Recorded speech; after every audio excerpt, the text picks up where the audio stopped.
오늘 본문 4절에 보면 하나님은 모든 사람이 구원을 받으며 진리를 아는 데 이르기를 원하신다고 말씀합니다.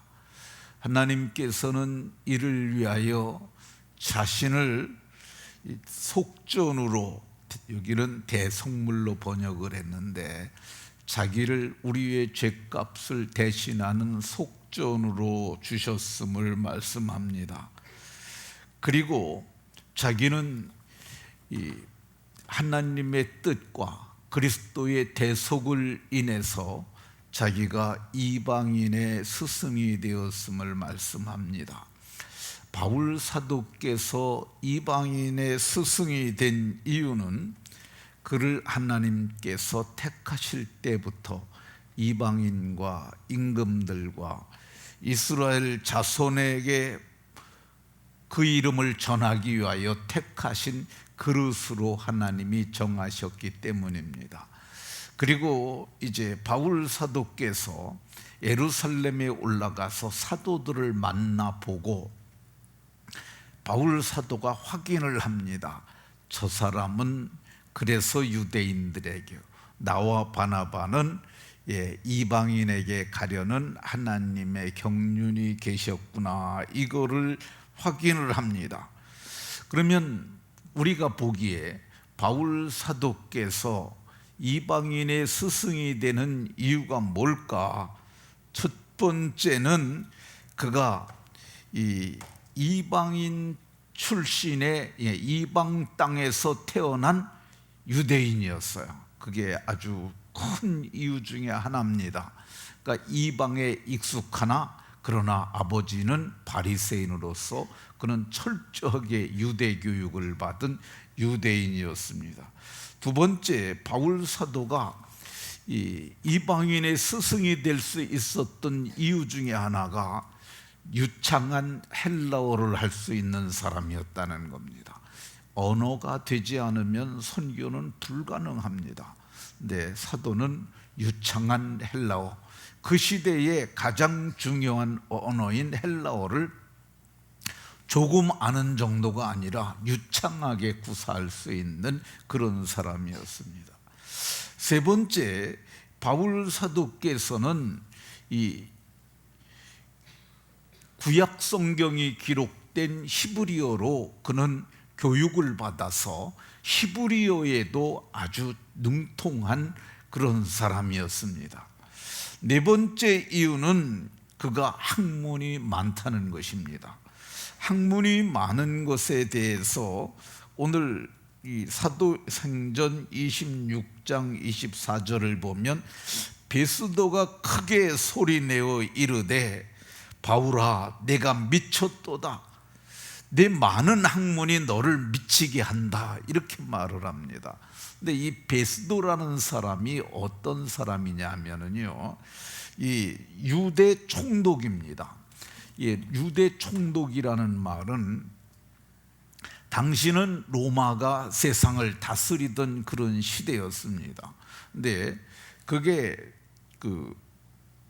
약 5,000km가 넘는 그 광대한 길이의 제국, 세로로도 1,000km가 넘는 어마어마한 대제국을 로마가 통치하고 있었는데, 그 로마 제국이 통치하던 그 시대에 각 지방, 각 나라들마다 총독을 뒀어요.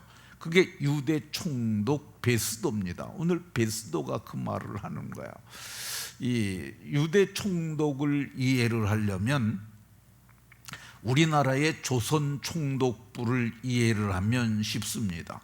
1910년부터 1945년 우리가 해방될 때, 그러나 이제 조선 총독부가 해체되는 것은 그게 연합군이 우리나라에 진주하게 되니까 연합군에게 그 권력 이양을 하기까지 약 그게 35년입니다. 일제 압제는 우리 36년이라고 그러는데 조선 총독부가 설치된 것은 35년 정도 됩니다. 근데 그 시간 동안 일본이 우리나라를 통치하기 위해서 세운 거야. 그러니까 유대의 총독이라면은 유대 총독부의 최고 권력자입니다.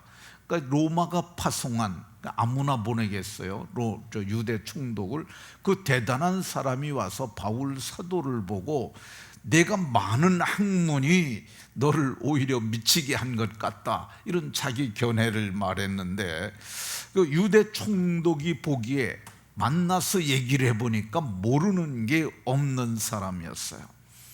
이 유대 총독 베스도가 말했던 것은, 유대 총독 베스도도 그 시대를 이해하는, 그리고 통치를 할 만한 유력한 사람이었어요.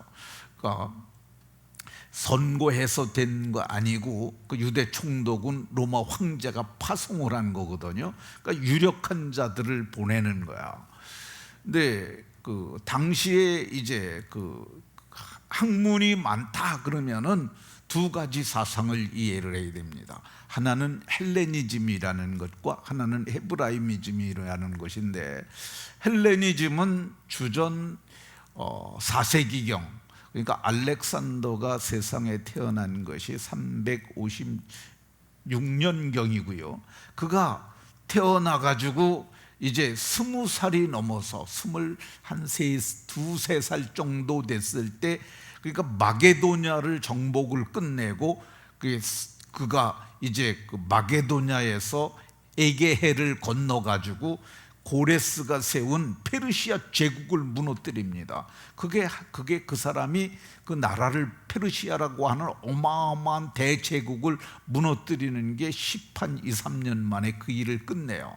그러니까 어마어마하지 않습니까? 근데 그 사람이, 우리가 알렉산더라고 그러면은 그 사람은 우리는 힘만 세고 군사력이 강한 사람으로만 얘기를 하는데, 그 사람이 대단히 학문이 많은 사람이었어요. 그의 스승이 그 시대의 대단한 철학자였고요.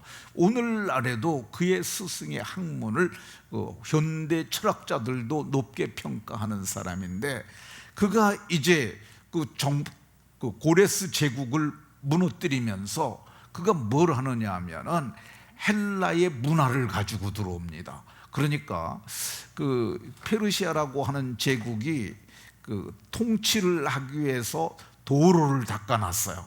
근데 그 닦아놓은 그 도로를 통해서 군대가 진주를 하고, 그리고 문화가 들어오는 거야.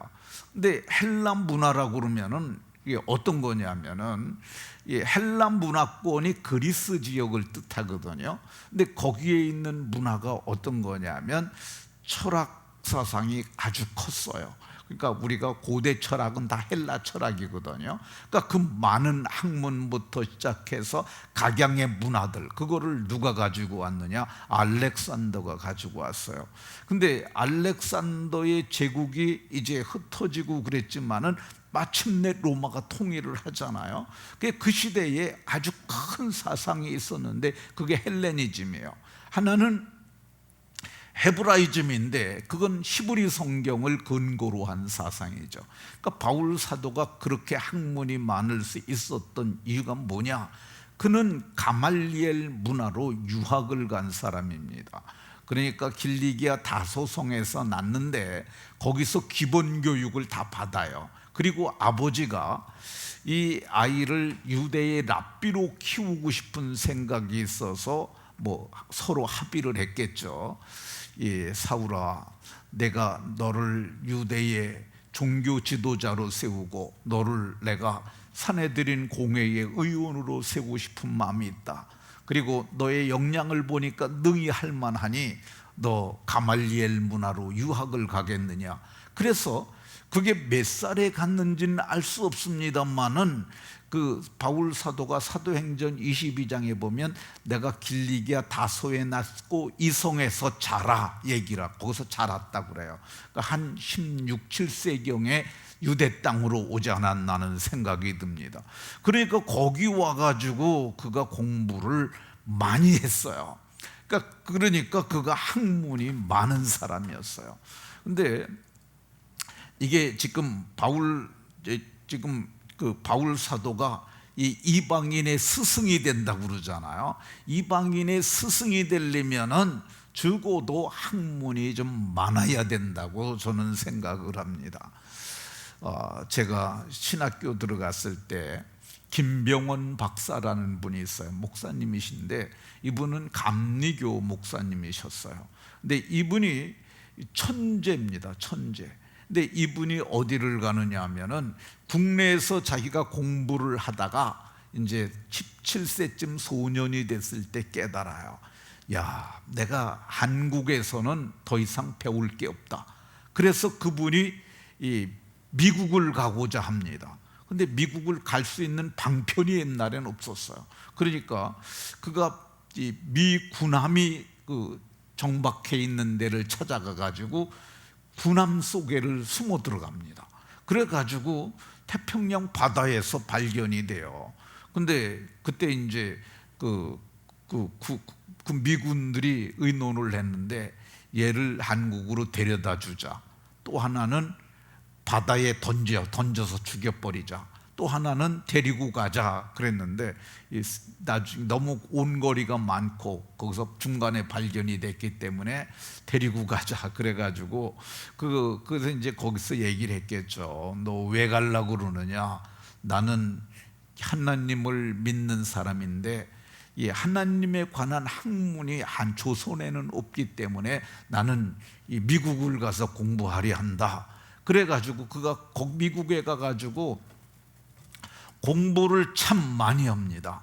근데 공부를 얼마만큼 많이 하느냐 하면은 그 당시에 그 미국에서 유명한 신학대학에서 박사학위를 한 서너 개 정도 받아요.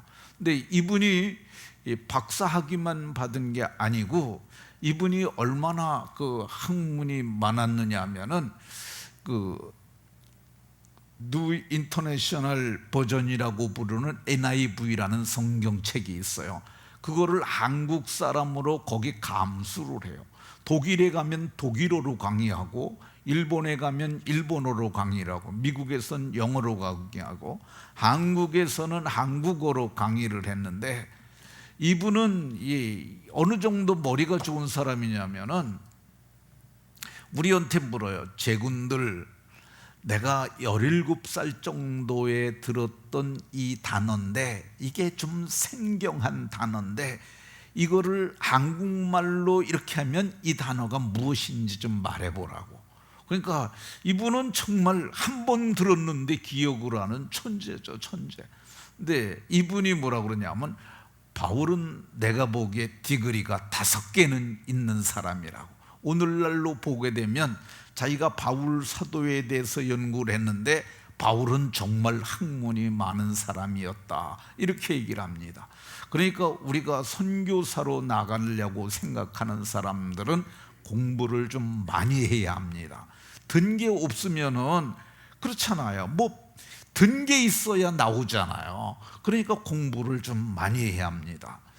제가 이렇게 목회를 하면서 보면은 이 사람이 이제 보면 이 용량이 있어요. 그릇이 큰 사람들이 있어요.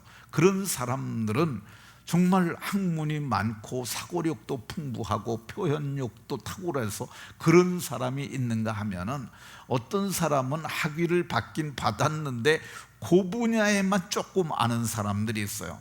근데 이 바울 사도는 포괄적으로 헬레니즘, 헤브라이즘을 막론하고 그 시대의 문화와 학문을 다 마스터한 사람이라고 할 정도로 대단한 사람이에요. 거기다가 하나님이 한번 열어주신 사람이라고 보면 됩니다. 우리의 지각이라는 게 이 돌을 깨친다고 그러잖아요. 그 마찬가지로 지각이 한번 딱 트이는 사람들이 있어요. 그걸 우리는 옛날 분들은 물리를 터쳤다고도 표현을 해요. 근데 바울 사도는 그것을 넘어서서 그는 셋째 하늘까지 본 사람이잖아요. 그러니까 바울 사도는 이 모든 것을 갖췄기 때문에 그가 이방인의 스승이 될 만하다 이렇게 볼 수 있습니다. 말씀을 마치도록 하겠습니다. 우리도 뭐 지금 연세 많으셔서 어렵긴 하지만은 이제 자기가 봐야 하는 것들, 성경에 대해서, 또 우리가 맡은 부서들이 있잖아요. 그런 부분에 대해서 열심을 다해서 좋은 일을 하고 좋은 열매를 맺는 복이 모두에게 있으시기를 예수 그리스도의 이름으로 축원합니다.